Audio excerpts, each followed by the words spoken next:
নমস্কার বন্ধুরা, সোমা কিচেনে আপনাদের সবাইকে স্বাগত। আজকে আবারও একটা নতুন রেসিপি নিয়ে আপনাদের সামনে চলে এসেছি। তো রেসিপিটা স্কিপ না করে প্রথম থেকে শেষ পর্যন্ত দেখার অনুরোধ রইল। আর যদি ভালো লাগে তাহলে একটা লাইক দিয়ে আর একটা ছোট্ট একটা সাবস্ক্রাইব করে আমাকে আপনাদের বন্ধু করে পাশে রাখবেন প্লিজ। আর এখনও যারা নতুন বন্ধু আমার চ্যানেলটিকে সাবস্ক্রাইব করেননি, প্লিজ সাবস্ক্রাইব করে আমার পাশে থাকবেন। তবে বেশি কথা না বাড়িয়ে চলুন তবে রেসিপিটা দেখে নেওয়া যায়। আমি এখানে 500 গ্রাম পটল নিয়েছি, আর আমি আজকে বানিয়ে দেখাবো দই পটল। পটল আমি এখানে সমস্ত কিছু ছাড়িয়ে নিয়েছি। সব পটলগুলোকে দেখুন এরকমভাবে ছাড়িয়ে এরকম মুখটা দু সাইডে এরকম কেটে নিয়েছি। আর আপনাদের দেখানোর জন্য একটা পটল আমি রেখেছি, দেখুন এরকমভাবে একটা পিলারের সাহায্যে এরকম একটু একটু রেখে, খোসাটা একটু একটু রেখে এরকম করে ছাড়িয়ে নিতে হবে।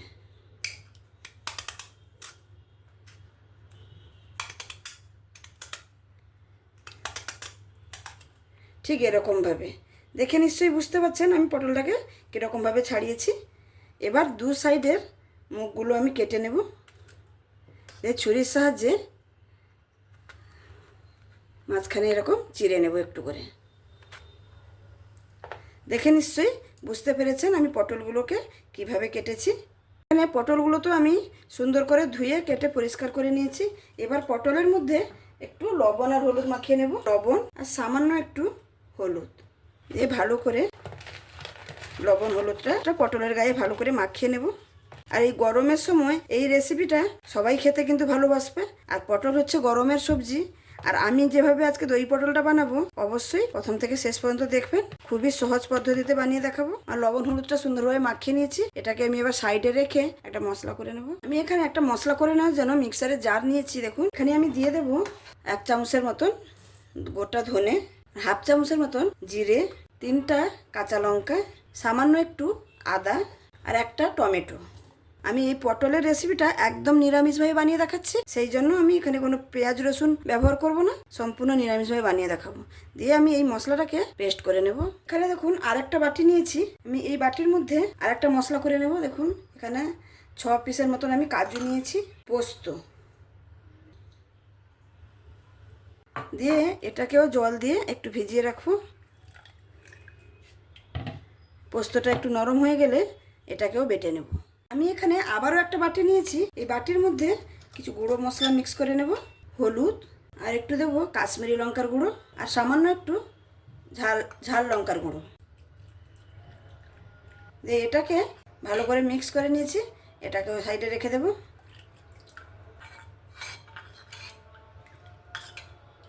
এখানে আমার রান্নার জন্য সব কিছু রেডি হয়ে গেল। এবার আমি রান্নার কাছে চলে যাব। আমি এখানে রান্নার জন্য দেখুন একটা কড়াই বসিয়ে নিয়েছি। আর রান্নাটা কিন্তু আমি সম্পূর্ণ সর্ষের তেলেই করব, সেই জন্য কড়াইতে সর্ষের তেল দিয়ে দিলাম পটলগুলো ভেজে নেওয়ার জন্য। অলরেডি কড়াই গরম হয়ে গেছে, আমি এবার পটলগুলোকে ভেজে নেব।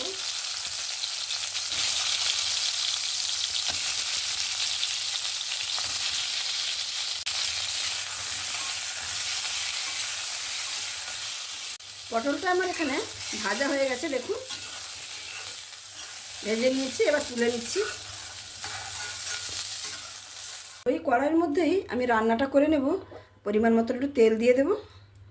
তেলটা এখানে আমার গরম হয়ে গেছে। এবার ফোড়ন দিয়ে দেবো। ফোড়নে একটা তেজপাতা আর লবঙ্গ, এলাচ আর দারচিনি ফোড়নে। আর এখানে কিন্তু গ্যাসের ফ্লেমটাকে একদম স্লোতে রাখতে হবে। ফোড়ন তো এখানে আমার হয়ে গেল। এবার বেটে রাখা মশলাটা দিয়ে দেবো।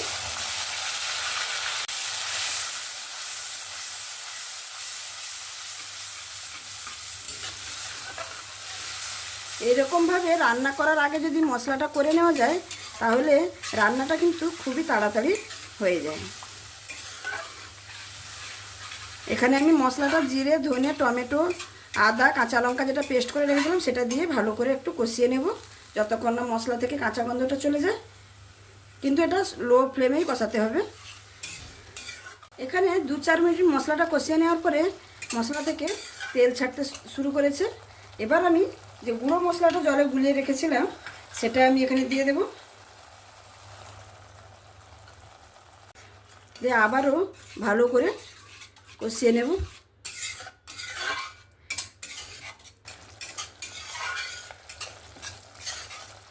এখানে গুঁড়ো মশলাটা দিয়েও ভালো করে কষিয়ে নিয়েছি, তেল ছেড়ে দিয়েছে।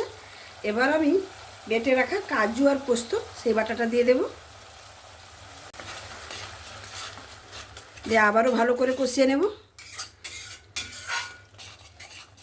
কাজু আর পোস্তটাও ভালো করে কষিয়ে নিয়েছি। এবার আমি এখানে কাজু পোস্ত যে বেটেছিলাম সেই ধোয়া জলটা এখানে একটু ব্যবহার করছি। আরও 1 মিনিটের মতন একটু কষিয়ে নেব। মশলাটা কিন্তু যত ভালোভাবে কষানো হবে রান্নাটার টেস্ট কিন্তু ততটাই সুন্দর হবে। মশলাটা এখানে সম্পূর্ণভাবে কষানো হয়ে গেছে। এবার আমি পরিমাণ মতো লবণ দিয়ে দেব। লবণটা দিয়ে ভালো করে মিক্স করে নেব।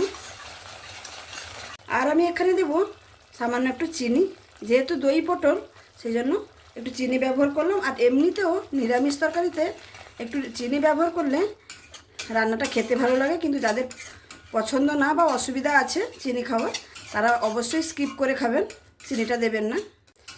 এখানে আমার মশলাটা সম্পূর্ণভাবে কষানো হয়ে গেছে। এবার ভেজে রাখা পটল আমি দিয়ে দেবো এখানে। পটলটা দিয়ে ভালো করে মশলার সঙ্গে মিক্স করে নেব। এখানে মশলার মধ্যে পটলটাকে দিয়ে ভালো করে নেড়ে চেড়ে আমি মিক্স করে নিয়েছি। এবার আমি এখানে দিয়ে দেব, যেহেতু এটা দই পটল, আমার এখানে আধা কিলো পটল ছিল, আমি এখানে দই ব্যবহার করেছি 150 গ্রামের মতো। দইয়ের পরিমাণটা অবশ্যই এখানে একটু বেশি লাগবে।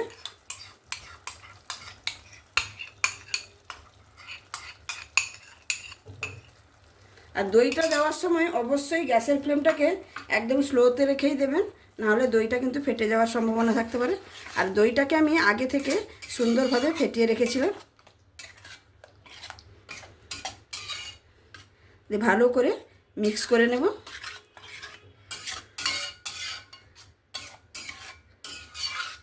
দইটা দিয়ে ভালো করে মিক্স করে নিয়েছি। এবার আমি গ্যাসের ফ্লেমটাকে মিডিয়ামে রেখে দিয়ে আমি এখানে যেই বাটিতে দই নিয়েছিলাম সেই বাটির আধা বাটি মতন আমি একটু জল এখানে ব্যবহার করব।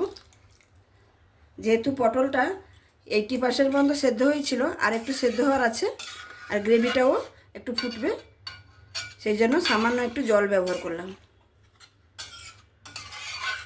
জলটা দিয়ে ভালো করে নাড়াচাড়া করে নিয়েছি। এবার একটা ঢাকনা দিয়ে 5 মিনিটের মতো রান্না করে নেব। এখানে আমার 5 মিনিট হয়ে গেছে। এবার ঢাকনাটা খুলে নেব। দেখুন কত সুন্দর রেসিপিটা হয়েছে, একদম কমপ্লিট রান্নাটা। আমি এরকমই গ্রেভিটা রাখবো। এটা কিন্তু যত ঠান্ডা হবে আরও কিন্তু ঘন হয়ে যাবে, সেই জন্য এরকম অবস্থায় আমি রেখে দেবো। আমার রান্নাটা এখানে একদম কমপ্লিট। আপনারা চাইলে এখানে একটু গরম মশলাগুলো ব্যবহার করতে পারেন, কিন্তু আমি যেহেতু ফোড়নে গরম মশলা দিয়েছিলাম সেই জন্য এখানে আমি কোনো গরম মশলা ব্যবহার করলাম না। রান্নাটা একদম কমপ্লিট। এবার আমি গ্যাসটা বন্ধ করে আপনাদের পরিবেশন করে দেখাচ্ছি।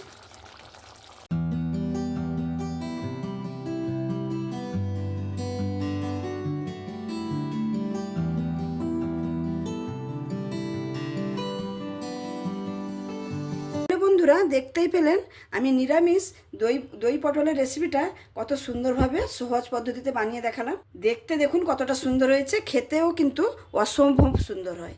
এই নিরামিষের দিনগুলোতে আমরা সবসময় ভেবে থাকি কি রান্না করব। এরকম একবার দই পটল বানিয়ে দেখুন, খুবই সুন্দর লাগবে খেতে কিন্তু। আর আমার এই রেসিপিটা যদি আপনাদের কাছে ভালো লেগে থাকে তাহলে অবশ্যই লাইক, শেয়ার, কমেন্ট এবং সাবস্ক্রাইব করে আমার পাশে থাকবেন।